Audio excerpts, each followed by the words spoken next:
அதிமுக அல்லாத தமிழகத்துக்கு ஒரு மாற்று அரசியல் இவங்க சொன்னதெல்லாம் செய்யல. அதை செய்யறதுக்கு நான் வரேன்ற ஒரு குற்றச்சாட்டை முன் வச்சு வர்றதானே மாற்று அரசியல். கேண்டிடேட்ஸ் அனௌன்ஸ் பண்றதுல இருந்து வாக்காளர் பட்டியல் ஃபைனலைஸ் பண்றதுல இருந்து எலெக்ஷனுக்குன்னு ஒரு டைம் இருக்கும் பிரச்சாரம். இந்த டைம்ல தான் அந்த கூட்டணி ஃபைனலைஸ் பண்ணணும். அப்பதான் பிரச்சாரம் பண்ணணும். இப்பவே நீங்க ஆரம்பிச்சிட்டீங்கன்னா எப்ப ஆட்சி பண்ணுவீங்க?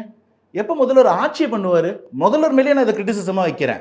அதே போலதான் அஇஅதிமுக எதிர்க்கட்சி தலைவர் வேலை பண்ணாம, மத்தியில இருக்கக்கூடிய பாஜக அவங்களுடைய ஆளுங்கட்சி வேலையை பண்ணாம, அமித்ஷா இங்க வராரு, அவங்க கூட்டணி பத்தி பேசுறாரு, எதிர்க்கட்சி தலைவர் வேலையை விட்டுட்டு எடப்பாடியார் கூட்டணிக்கு போய் நிக்கிறாரு, கூட்டணி கட்சியில் இருக்கவங்க அதையே பேசுறாங்க, முதல்வரும் அதையே பேசுறாருன்னு போது எல்லாரும் எலெக்ஷனுக்காக மட்டும்தான் இங்க வேலை செய்றீங்களா? அரசியல்ன்றது வெறும் தேர்தல், வெற்றி, அங்கிருந்து பதவி, இதுக்கு மட்டும்தானா அப்படின்ற கேள்வி முதல் கேள்வி. அண்ணா எழுதிய கொள்கைகளோ எம்ஜிஆர் வகுத்த விதிகளோ நல்லா தான் இருக்கு. அதன்படி இந்த கட்சிகள் செயல்படல. இங்க இன்னும் பெரிய வளர்ச்சிக்கு வாய்ப்பு இருக்கு. அது ஊழலாத்தான் நடந்துகிட்டு இருக்கு அப்படின்ற ஒரு குற்றச்சாட்டுல மாத்திரன்னு வராரு. அவருக்கு இன்னும் நம்ம வாய்ப்பு கொடுக்கணும். வாய்ப்பு கொடுத்த பிறகு கேள்வி கேட்கணும். இன்னும் வாய்ப்பே கொடுக்காம விஜய் என்ன செஞ்சிரு கொடுத்து பாருங்க செய்வாரு.